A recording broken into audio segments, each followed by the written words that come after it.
What's going on, Rockets fans everywhere? My name is David Delano, and this is Rockets Daily, brought to you by Fan Arch. It's into July, but we got some stuff to talk about here.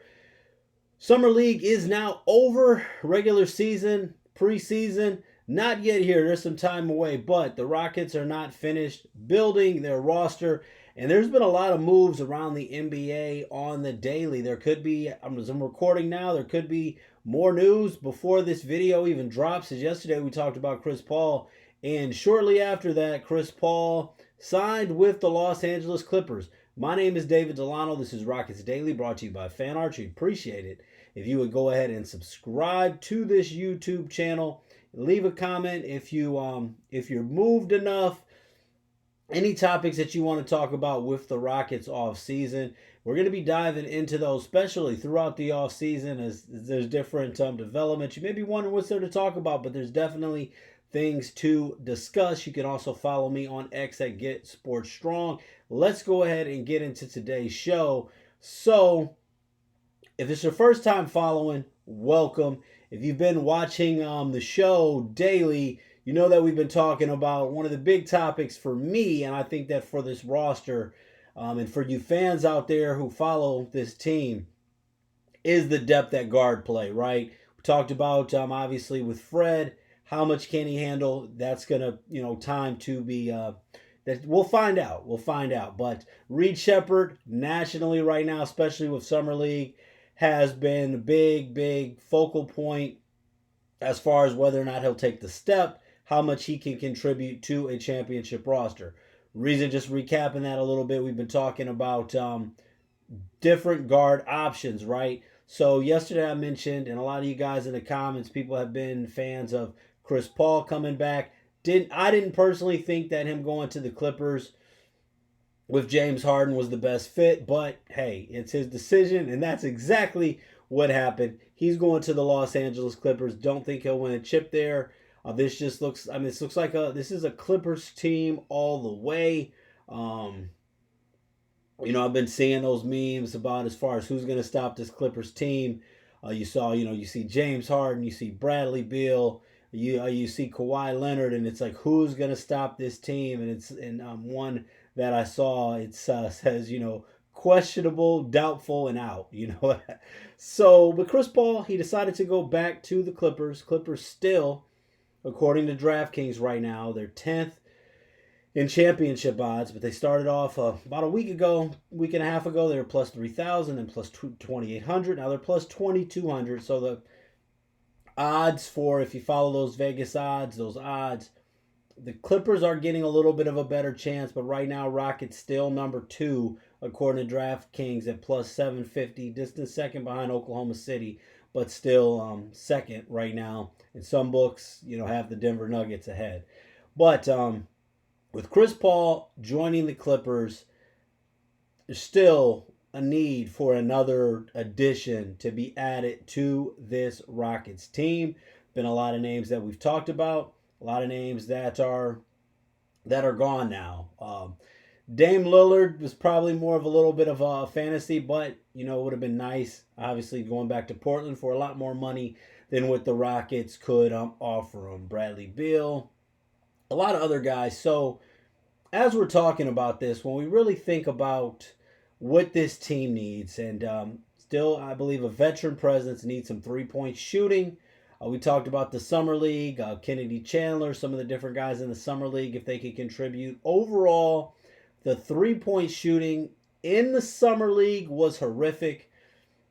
And those are still guys, young guys, not a lot of meaningful NBA game experience to help this roster.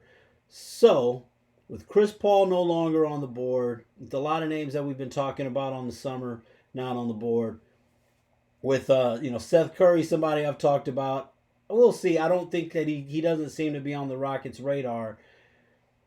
When we look at who the Rockets are going to look to add, there's a few different things. You want a veteran player that's going to have the opportunity to play, but Reed Sheppard, we're going to see what he can do.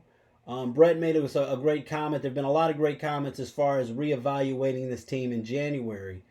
So what that means is I think that we're going to want to see what Reed can do We don't want to bring in someone that's going to stunt Reed's growth, but we also want to have a veteran option that can contribute if he's not ready to take the step, or someone who could put some pressure on him. Guy like Chris Paul, obviously he's going to want to play. If he's completely sitting, he doesn't want to sit on his farewell tour. Not saying that's the situation, but you never know how things are going to play out.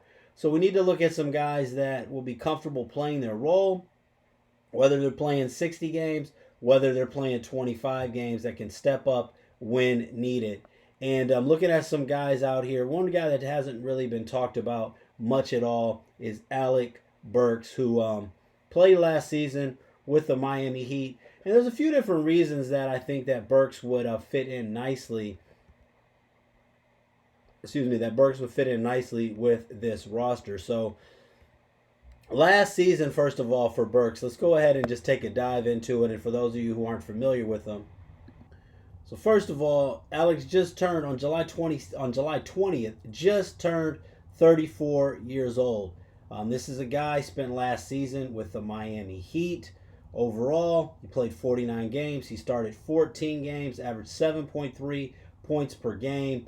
Broke into the NBA with the Utah Jazz in 2011.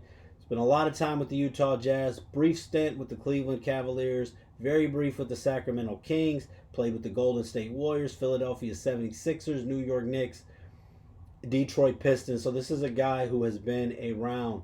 Now, a couple things here to like about Burks. I mean, one, at 34 years old, he's going to have to be... I think that he would be happy to join a roster like this. He shot 42.5% from three-point range last season, 42.4% from the field. Most of his shots, about a little over 75% of his shots, came from three-point range. And he averaged 7.3 points per game and just under 18 minutes per game. Now, when you look at a guy like this, why is he a free agent? Well, one, he's 34 years old. He's not a tremendous defender, right? And I know that that's a big thing for this team. And he's not a great shot creator or someone that's really that you're gonna want to handle like the point guard duties. He is 6'5", but someone, veteran presence, strong spot up 3-point shooter. And looking though, even with Burks, he's had a lot of success shooting the three ball at a high clip.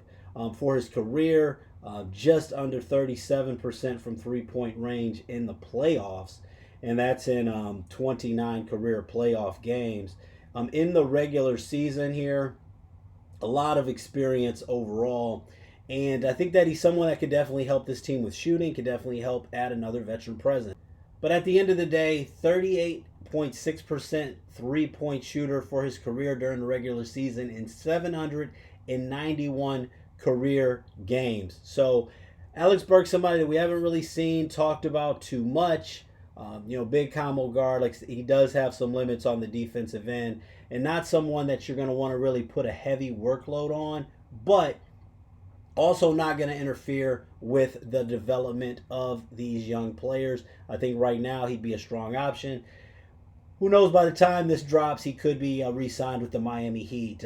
There's been some interest in bringing him back. I think that Alex Burks at least should be in the conversation for guys that the Rockets sign. Let me know what you guys think about Alec Burks, and if you're not familiar with him, you can go ahead and get a little more familiar with his game, but that's basically the rundown on him.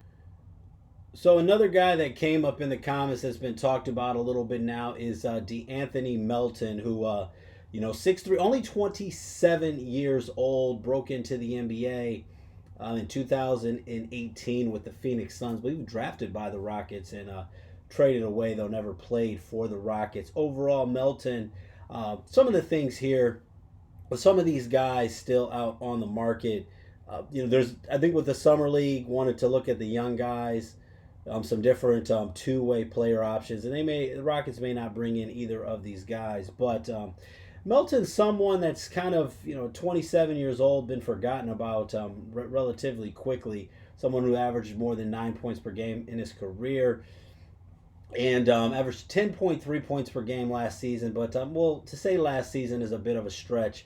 The big issues with Melton, he only played 6 games last season with the Golden State Warriors, and the season prior played just 38 games with the Philadelphia 76ers.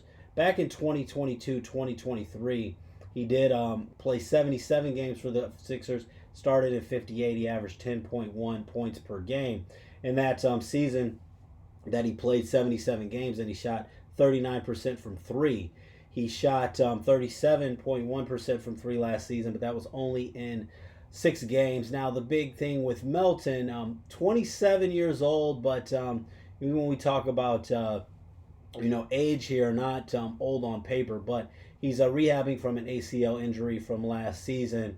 So even like defensively, I think that there's a lot of questions here, but that's why he's out there. But this is also a guy that would come that we could definitely sign with the money remaining.